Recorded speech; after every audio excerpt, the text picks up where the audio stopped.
Hoje, dia 21 de junho de 2018, estamos iniciando o nosso Uniesportes desta quinta-feira, uma quinta-feira recheada de emoções. E antes de falar das emoções, eu quero aqui mandar um abraço para o Carmosito, que conversou ontem com o James, o nosso câmera aqui, e é um telespectador assíduo do nosso canal. E então, aqui um abraço para o Carmosito, que está sempre atento à nossa programação. E as emoções de ontem começaram já na Copa do Mundo, de manhã, e tivemos também a participação do Marcílio Dias, do Barroso e do Barra, os nossos clubes aqui, a qual a gente dá uma força maior. E o Barroso teve aí uma surpresa extraordinária, um primeiro tempo amarrado, segundo tempo saiu perdendo 2-0, foi para cima, recuperou e buscou a vitória de 3-2, histórica essa vitória em cima da equipe do Juventus. E tivemos aí um fato que o Jânio vai nos explicar. Depois de uma vitória extraordinária dessa, o Aguinaldo Lins pede o boné. O que aconteceu, Jânio? Olá, Eladio. Olá, você de casa. É verdade, Eladio. Nós estivemos ontem lá no Camilo Mussi, ontem à tarde, melhor dizendo, e presenciamos lá uma grande partida de futebol entre o Almirante Barroso e o Juventus lá de Jaraguá do Sul. No primeiro tempo, um jogo bastante movimentado, porém sem gols, mas teve várias oportunidades. O Juventus tinha a maior posse de bola, mas quem chegava mais era o Almirante Barroso. Aí no segundo tempo foi um grande jogo, um jogo histórico, onde o Juventus saiu na frente, fez 2-0, o Barroso diminuiu, empatou o jogo e acabou virando o jogo. O Barroso foi um time mais consistente, veio 3 garotos lá da cidade de Lages, 3 atletas de muito boa qualidade, um centroavante, o Alessandro, o nome dele, um centroavante alto, 1,96 m, mas de uma qualidade extraordinária. É muito raro, Eladio. Ô, Jânio, vamos aproveitar aqui e vamos mostrar os melhores momentos, principalmente esse segundo tempo extraordinário, tivemos o primeiro tempo. Vamos ver os melhores momentos desse jogo? Isso. Esse é o primeiro tempo. É o primeiro tempo. Então, veio esse jogador lá de Lages, um jogador habilidoso, um jogador alto, que raramente tem velocidade, e esse jogador tem velocidade, e além da velocidade, ele chega muito fácil, e dribla também. Um público muito pequeno ontem lá, jogo à tarde, 4 horas da tarde. Esse horário não é horário propício? Não.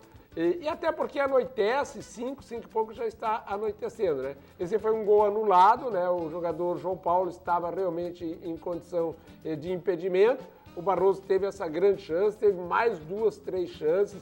Esse jogador Andrezinho, esse moço aí, joga muita bola. E nesse primeiro tempo deu mais Barroso, né? Mais Barroso, exatamente. Quem teve mais posse de bola foi o Juventus, porém, quem teve as melhores oportunidades foi o Barroso. Aí tá aí o primeiro gol do Juventus, né? Uma bobeira de marcação no meio. Exatamente, a bola ficou fora do alcance do Hudson Júnior, né? Aí, novamente, mais um ataque do Juventus, o Hudson Júnior fez uma bela defesa. E aí o jogador teve a felicidade, né? Esse campo aí, realmente, quando a bola toca no chão, ela ganha uma velocidade enorme. Aí o goleiro não conseguiu chegar. E aí, num chute cruzado muito bonito do Paulo, lateral, né? Fez um belo gol. Aí começava a grande reação do Almirante Barroso, que ninguém esperava que ia conseguir. E aí mais um belíssimo gol, um chute seco lá no canto. O goleiro foi, mas não deu para ele. Aí o Barroso conseguiu empatar o jogo, o Barroso não desistiu, continuou em cima.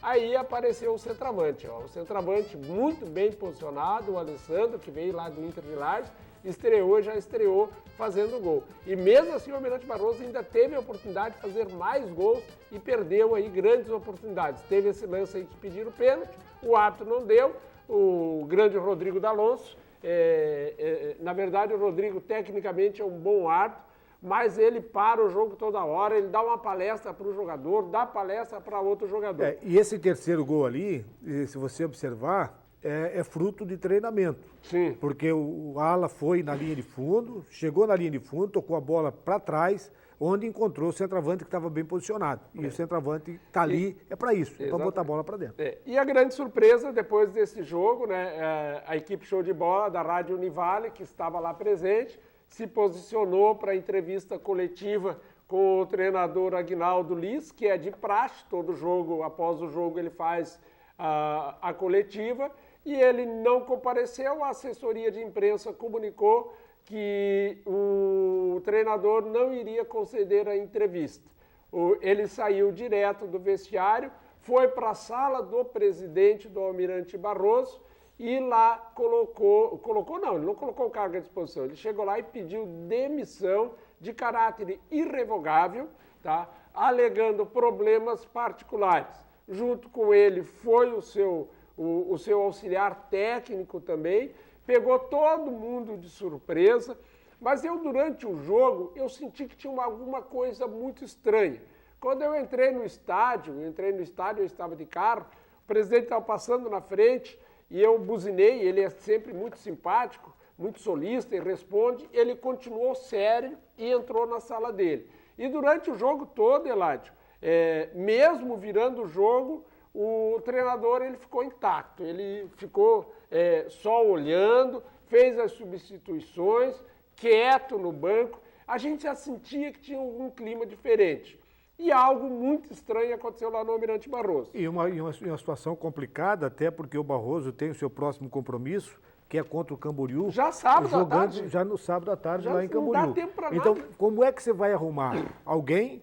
Porque o auxiliar técnico saiu. Foi embora junto. O treinador saiu. Eu acho que o Hudson vai ter que tomar... Não, ele vai ter que tomar uma posição urgente ou colocar o Nenê Vanucci, né? O Nenê, que era o treinador do Sub-17, né? Que foi o campeão Mas ele catarinense. estava no grupo? O Vanucci estava no grupo? Não estava no grupo. O Vanucci continuava trabalhando com as categorias de base. Não no grupo? Não no grupo. Provavelmente vai ter que fazer um milagre. Eu acho que ele enfrentar vai... a equipe do Camboriú lá, o Camboriú que vem de uma vitória. E veja bem, Eladio, o Barroso vinha crescendo, é isso que a gente fica surpreso, né? O Barroso só perdeu a primeira partida, depois ele não perdeu para mais ninguém. Está em quarto lugar, né? Exatamente, ele ganhou, ele está entre os 4. Se tivesse hoje o campeão, um campeão de cada turno hoje, e não fosse o Barroso estava aí numa semifinal do campeonato, né? Então eu acho que o Hudson vai ter que rever algumas coisas. Tem algumas questões também que precisam ser revistas lá no Barroso. Talvez porque as pessoas não estão acostumadas com futebol, até a forma de tratamento, não que eles tratem mal, mas, por exemplo, não tem uma água para se tomar, né? Então precisa rever algumas coisas lá no Barroso para que as coisas voltem ao eixo. Agora, o Barroso perde muito com a saída do Aguinaldo Liz. O Aguinaldo vinha fazendo um trabalho muito bom e causa muita estranheza, porque o Barroso já tinha perdido o André Luiz, o Barroso já tinha perdido o centroavante Brazão, agora perde o treinador, perde o auxiliar técnico. Então tem alguma coisa que não está dentro dos conformes lá. E eu conheço o Hudson é uma pessoa do diálogo, eu não sei por que está acontecendo isso. E o grande problema, Jânio, é que você é o seguinte, você dá um trabalho tremendo para você montar uma estrutura. E o Aguinaldo fez parte dessa estrutura. Fez parte. Desde o início. O Aguinaldo é a espinha dorsal do comando, ele é que estava com o leme na mão, ele é que estava lá com o timão na mão. E levando a sua embarcação em ventos favoráveis. Agora, inclusive, com essa vitória, coloca a equipe do Barroso em quarto lugar, brigando aí pela situação, vencendo a equipe do Camboriú, ele já chegaria a estar aí com 10 pontos, ele se igualaria com o próprio Camboriú, entrava na briga direta, e tomar um baque desse, eu acho que vai ser complicado para o Barroso, para esse próximo compromisso, que é daqui a pouco, depois de amanhã. Depois de amanhã, E é mais lamentável ainda porque você não tem alguém ali de confiança que você disse assim, não, ele estava ali acompanhando o outro auxiliar do clube. Por isso, Eladio, que eu sou sempre a favor assim. Eu acho que qualquer clube tem que ter um auxiliar fixo dele, entendeu? Você contrata o treinador, a gente sabe que tem questões financeiras, mas vale a pena. Você tem que ter o teu homem de confiança dentro da comissão técnica. Numa situação dessa, olhe como que ficou o Barroso. O Barroso tem um jogo importantíssimo, um jogo decisivo no sábado, né? Contra o Camboriú, lá na cidade de Camboriú. O jogo já é sábado, 17 horas. E precisa realmente ter um treinador que conheça esse grupo. Até porque chegou jogadores essa semana. Então esse jogador só treinou com o Aguinaldo. E vai chegar outro treinador, se o Vanucci assumir, por exemplo, ele conhece só os demais atletas. Foi uma grande perca para a equipe do Barroso, eu não tenho a menor dúvida disso. Não, e o problema é o seguinte, é jogo quarta e domingo. Agora é quarta e sábado. Quarta e sábado. Sábado já tem rodada, na próxima quarta já tem rodada novamente e a situação é complicada você realinhar tudo isso aí. Agora, vai escalar? Quem pegar vai ter que dizer o seguinte, quem é que começou o jogo lá contra o Juventus? Fulano. Então é vocês que vão lá. Mais aqueles meninos que entraram aí, que vieram do Internacional. Então é esse o time que vai jogar e vai estar em campo para tentar resolver. Se fala nos bastidores, tá, que ele tinha recebido um convite do Metropolitano. Eu acho difícil, né, você sair do Barroso para ir para o Metropolitano. Até porque o Metropolitano perdeu depois do jogo do Barroso. Não sei. E teve também a queda do treinador do Metropolitano. O Rodrigo Casca também saiu. Foi demitido, né? Foi demitido. Não ganhou de ninguém até agora, né? Então eu acho que. Metropolitano com 2 pontos, né? Mas assim, ó, tu lembra o treinador, o Jorginho, estava lá no Ceará, ele ganhou o jogo, saiu alegando problemas particulares. 3 dias depois ele estava se apresentando no Vasco, né? Então, talvez... Mas ali o do Jorginho já se falava que o Jorginho estava sendo observado pelo Vasco, contato com o Vasco, ali já estava mais ou menos alinhado. Como a equipe da Univale aqui, que está fazendo cobertura também, a equipe da Univale também esteve lá em Palhoça acompanhando o Guarani e a equipe do Barra. O Barra traz um bom resultado lá. Traz um bom resultado. Na verdade, eu tinha conversado, inclusive, durante o dia, né, com o Marcos, diretor de futebol do Barra, ele falou, Jânio, nós precisamos pontuar desesperadamente hoje lá na cidade de Palhoça. O professor Ingo foi lá, fez a cobertura para a Rádio Univale, para a equipe Show de Bola. O Barra fez uma boa partida, o Barra saiu na frente logo no início do primeiro tempo, fez 1-0 em cima do Guarani. Aí o Guarani fez aquela pressão, com aquela correria que é aquela gurizada do time do Guarani e acabou empatando o jogo. Aí depois foi um jogo muito aberto, onde o próprio Barra teve a oportunidade de fazer o segundo, assim como o Guarani também teve. Mas foi um bom resultado para o Barra. O Barra ontem resolveu poupar o Atos, né, porque o Atos vinha aí numa sequência grande de treinamento e de jogos. E o Barra tem um jogo importantíssimo, que é contra o Marcílio Dias no próximo domingo, às 15 horas. Não é 16 horas, tá, pessoal? Às 15 horas. Então o Barra foi lá, poupou 2 jogadores, poupou o Atos e poupou mais um jogador, pensando na sequência do campeonato, mas pensando principalmente em pontuar. E conseguiu trazer um ponto importante lá da cidade de Palhoça. O objetivo do Barra não é o acesso, eles já falaram, mas eles querem fazer a melhor campanha possível e não correr risco de rebaixamento, né? Até porque, nesse momento, eu não vejo risco nenhum, o Operário de Mafra está muito mal e o Blumenau continua brigando muito aí para permanecer na Série A. Então, o Barra, que é um dos representantes da nossa região, até porque joga aqui na cidade de Itajaí, voltou com um pontinho lá de Palhoça e agora vai ter que enfrentar o Marcílio Dias lá no Gigantão. E o Marcílio Dias motivado até por essa... Já vamos falar daqui a pouquinho. Por essa vitória. No segundo bloco nós vamos aí passar a tabela e logo depois da tabela nós vamos analisar essa vitória do Marcílio Dias, até porque a equipe do Beck, ou Blumenau, como queiram, era uma equipe que estava ali numa inconstância. Ele derrubou o líder, que era a equipe do Juventus, quando o Juventus estava lá na frente pontuando com 6 pontos. O Juventus perdeu para o Bahia, perdeu novamente para o Almirante Barroso e permaneceu com 6 pontos. Não subiu. Enquanto isso, o Camboriú subiu, o Fluminense subiu, o próprio Marcílio Dias subiu. Mas nós vamos ao intervalo e, na sequência, nós voltamos aí com a tabela e também com o relato desse jogo do Marcílio Dias contra a equipe do Beck lá em Blumenau, com uma bela vitória por 3-0. Voltamos em seguidinho.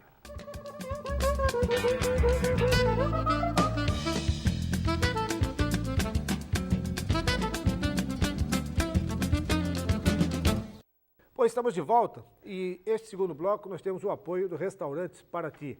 A sua casa fora de casa, servindo almoço de segunda a sábado, com uma grande variedade de carnes e saladas. E é uma comida caseira. Fica ali na Avenida 7 de Setembro, na esquina do Centro Comercial Marcílio Dias, que conseguiu uma bela vitória ontem. Mas nós vamos primeiro à tabela e depois então vamos analisar, o Jânio vai analisar esse jogo do Marcílio Dias com o Beck, ele que acompanhou esse jogo lá na cidade de Blumenau. Vamos à tabela? No Campeonato Catarinense da Série B, completando a 4ª rodada, Almirante Barroso 3 de virada em cima do Juventus 2. Camboriú 2, Operário 1. Guarani de Palhoça 1/1. Fluminense 2, Metropolitano 1, Blumenau 0, Marcílio Dias 3.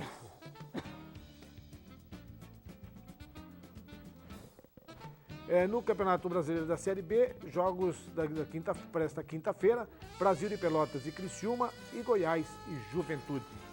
Então, esses aí os resultados e já só recapitulando que o Aguinaldo não é mais técnico da equipe do Barroso e o Casca também não é mais técnico metropolitano. Com 4 rodadas, 2 técnicos abandonaram, mas já teve gente que abandonou, né? Já tinha caído no Blumenau, já tinha saído. Tinha caído, isso, já tinha saído, tinha saído lá o Rony, né? O Rony Aguiar. O Rony Aguiar tinha saído também. 3 treinadores. Ô, Jânio, como é que foi essa vitória do Clube Náutico Marcílio Dias, que está numa bela ascensão, em cima da equipe do Beck, que vinha assustando todo mundo? É verdade. Ontem eu estive lá na cidade de Blumenau, presenciei um jogo muito movimentado, um jogo muito bom, onde o Marcílio Dias demonstra que realmente está encaixado. Tivemos um primeiro tempo bastante parelho, o Marcílio Dias demorou um pouquinho a entender o jogo do Blumenau, o que o Blumenau estava propondo. O Blumenau formou 2 linhas de 4 e saía muito rápido. E os garotos realmente no começo confundiram um pouco o Marcílio Dias. Aos poucos o Marcílio Dias foi tomando conta do jogo e, por incrível que pareça, o jogador de maior destaque, o jogador que mais se mexia, chamava-se Schwenk. O Schwenk se deslocava para os lados, vinha buscar a bola. Schwenk ora estava no meio, ora estava lá atrás. O Schwenk estava batendo até lateral, Eladio. Coisa impressionante a movimentação daquele jogador. Então, no primeiro tempo, o Marcílio Dias teve 3 oportunidades claras de gol. E o Blumenau teve apenas 1 oportunidade de gol. O Abner, um jogador muito rápido, de muita qualidade no Marcílio Dias, não estava numa noite muito feliz, mas aos 44 minutos do primeiro tempo, ele recebeu uma bola na área, quase na linha de fundo, ele entrou na área, deu um corte no lateral, mas um corte lindo, Eladio, e o lateral inadvertidamente pegou e deu uma rasteira no Abner dentro da área aos 44 minutos do primeiro tempo. O árbitro deu a penalidade, ninguém reclamou porque ela foi muito clara. Aí o Schwenk pegou a bola, colocou embaixo do braço, levou para a marca do Cal e com aquela categoria, aquela tranquilidade de sempre, foi lá e fez 1-0 para o Marcílio Dias. Veio o segundo tempo, o Marcílio Dias fez uma alteração, o Ayrton é um jogador que estava muito mal, estava com cartão amarelo e toda hora discutindo com o árbitro, já tinha feito uma segunda falta e o árbitro tinha deixado passar em branco, já poderia ter expulsado ele. Ele botou o Wilson Júnior.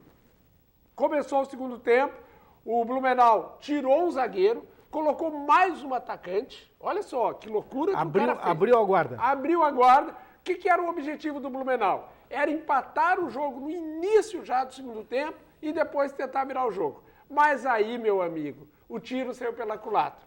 Aos 46 segundos, o Blumenau saiu o centro, perdeu a bola, tá? Perdeu a bola. O jogador Safira rolou essa bola na diagonal. Esse menino, Wilson Júnior, que corre muito, saiu em velocidade, entrou na área, chutou cruzado lá no outro lado, no canto do goleiro, no canto oposto, lá no canto direito. Aos 46 segundos do segundo tempo, o Marcílio Dias fazia 2-0. E aí desmanchou todo o esquema tático, tudo aquilo que o Viton tinha preparado para o segundo tempo. Com esse gol, 46 segundos, aí o Marcílio Dias respirou. Aí o Marcílio Dias começou a tocar bola, mais uma oportunidade ali, mais uma oportunidade aqui. Aí o Abner discutiu com o jogador do Blumenau, levou o cartão amarelo, discutiu com o árbitro e o árbitro prometeu ele.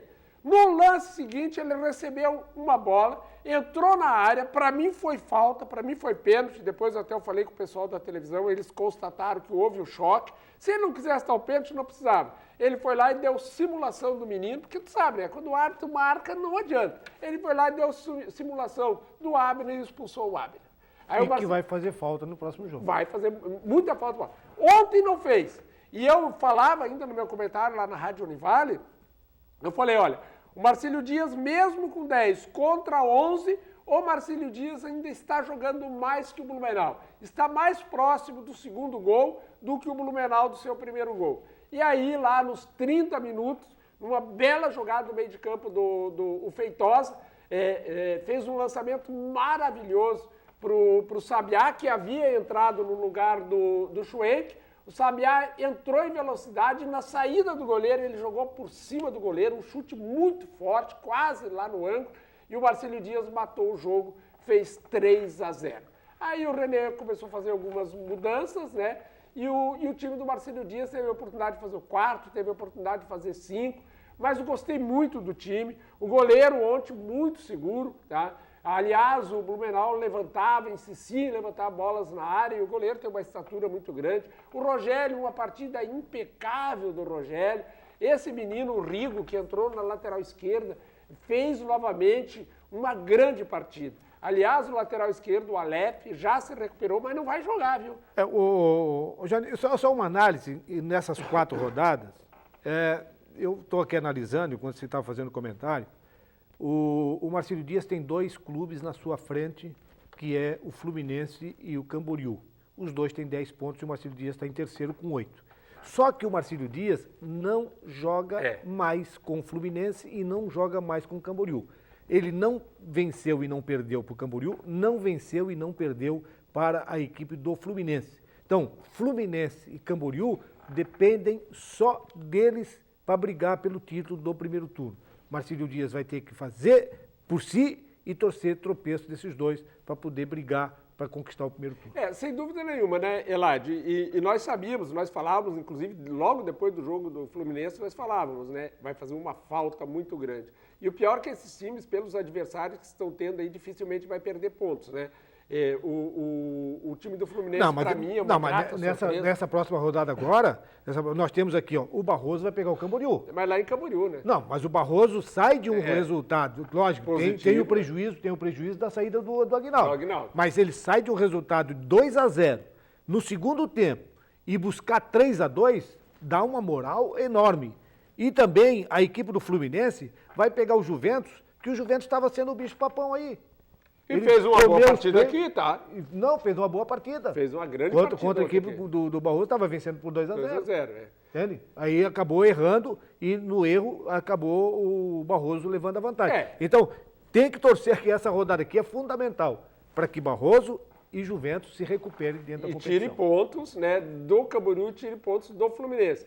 Mas assim, tudo bem, se não... Porque se eles passarem aqui, ó, se Camboriú passar e Fluminense passar... Aí é difícil. Tá, se Fluminense passar e Camboriú passar, porque daí eles já passaram pelas equipes mais fortes e aí dificilmente nós vamos ter problemas.